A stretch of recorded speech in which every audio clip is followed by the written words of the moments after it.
Tarek Hadji, qu'est-ce que vous répondez à ces franchisés qu'on a vus dans le reportage, ces franchisés de Ifloussi, malheureux franchisés qui ont cru en cette aventure-là et qui se retrouvent aujourd'hui sans rien? Est-ce qu'ils ont vraiment une chance de retrouver leur mise de départ? Je pense sans langue de bois, on ne peut pas rester insensible au sort de personnes qui ont perdu beaucoup dans cette expérience et d'autres expériences. Maintenant, ceci étant dit, l'État peut accompagner ces gens d'une manière ou d'une autre, mais il faut dire aussi que dans notre pays, nous avons aujourd'hui un système de justice qui se met en place et qu'aujourd'hui, en termes de législation, ce qui régit les contrats, c'est le Dahir des contrats et obligations, et notamment l'article 230, qui stipule plus ou moins que le contrat fait office de loi. Et donc, par conséquent, la justice rendra son jugement dans ces différentes affaires, ou bien s'il y a des ententes entre-temps.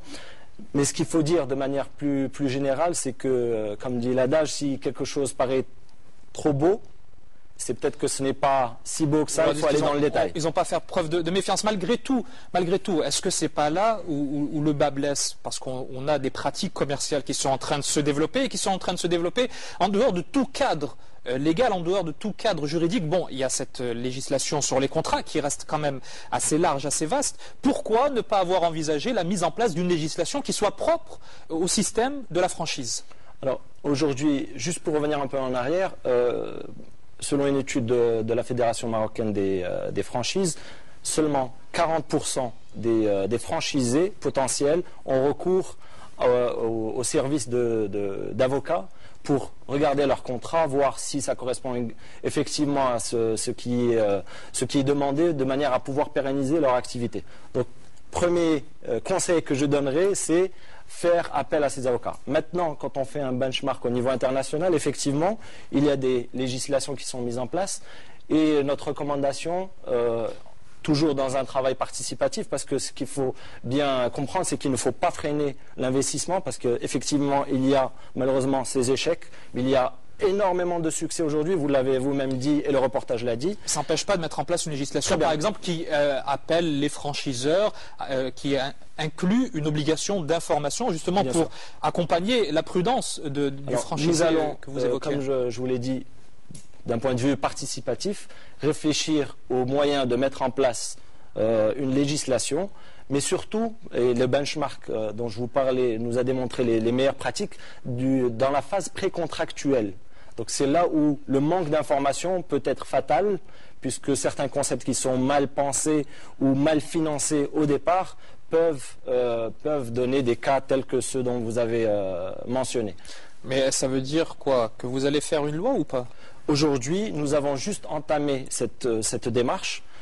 Comme je vous l'ai dit, aujourd'hui, la stratégie Rawaj est véritablement axée sur 4 piliers importants. On aura l'occasion d'en parler.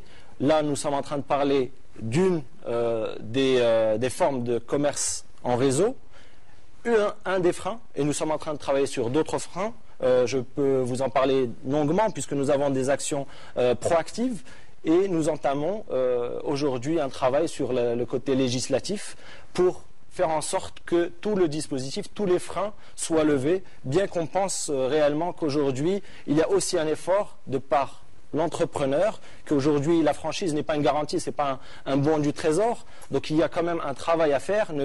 Travail de recherche, de vérification, mais il y a quand même une sécurité juridique à mettre en place. Le contrat fait office de loi, mais comme je vous l'ai dit, nous sommes en train de travailler avec les différents intervenants pour réfléchir à cette partie précontractuelle. Ça veut dire inciter le développement de nouveaux métiers, de métiers de conseil juridique notamment, dans le cadre de la franchise, des cabinets spécialisés, inciter des cabinets spécialisés, inciter des formations dans ce domaine-là, justement pour accompagner le franchisé et éviter qu'il perde tout ce qu'il a misé. C'est ça. En fait, c'est toute la partie intermédiation qui est importante.